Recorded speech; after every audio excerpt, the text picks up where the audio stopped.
Selamat datang di Befroy de Fondé. Dalam ulasan mingguan kita akan membahas tentang Perancis dan gerbang menuju kegelapan.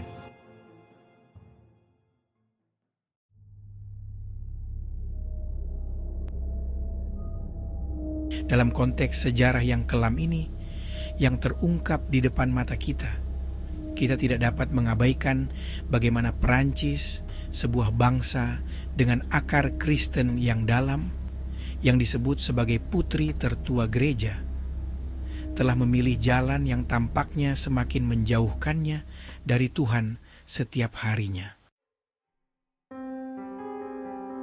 Lintasan ini bukanlah kebetulan. Ini adalah proses yang mendapatkan momentum sejak Revolusi Prancis, yang merupakan ibu dari modernisme, Freemasonry, rasionalisme, dan kekuatan anti-agama lainnya.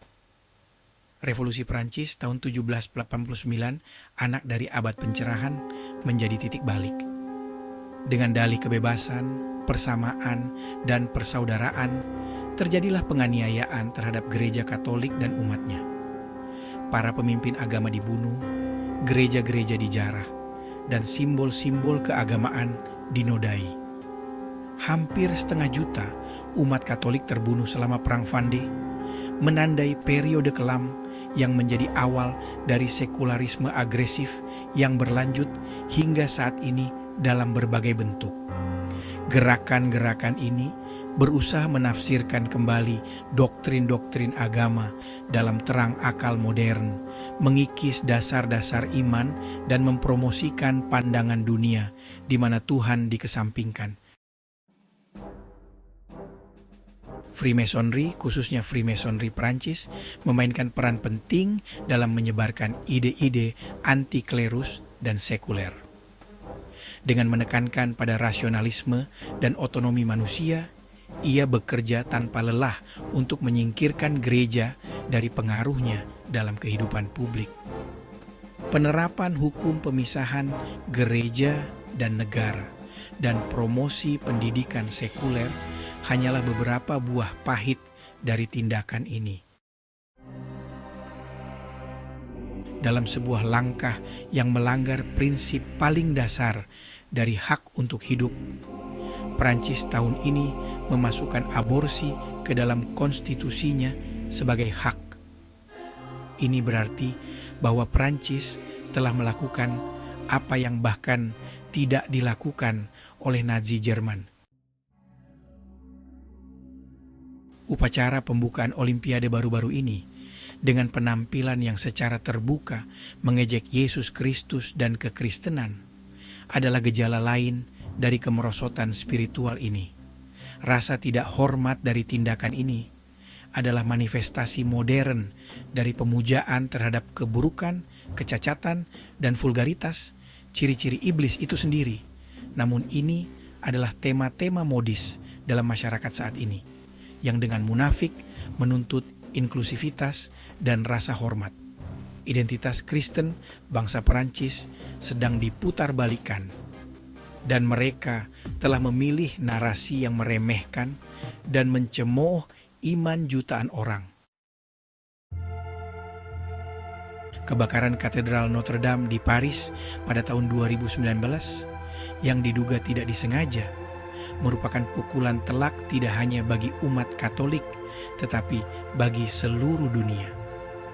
Tragedi ini serta serangkaian kebakaran dan serangan terhadap gereja-gereja di Perancis tampaknya sejalan dengan kebijakan yang secara langsung atau tidak langsung memicu permusuhan terhadap kekristenan. Dalam konteks ini, instalasi seni jalanan Le Gardien du Temple Opus 2, La Porte des Ténèbres, yang akan didirikan di Toulouse pada bulan Oktober tahun ini, bukanlah suatu kebetulan. Oktober adalah bulan yang penting bagi para pemuja setan dan hari raya seperti Halloween, dan pelaksanaan instalasi ini pada bulan ini menunjukkan sesuatu yang lebih dari sekadar ekspresi artistik yang tidak bersalah. Referensi ke gerbang menuju kegelapan dan pemilihan iblis bernama Lilith mengungkapkan subteks yang mengagungkan kegelapan dan setanisme. Lilith adalah sosok iblis yang dianggap oleh para pemuja setan sebagai istri pertama Adam yang memberontak melawan Tuhan, menjadi simbol pembangkangan dan kegelapan.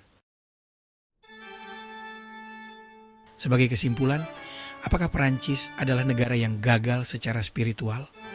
Perancis, bangsa yang memeluk agama Kristen Nisea dengan pembaptisan Raja Clovis Pemaris pada tahun 496, kini berada di persimpangan jalan.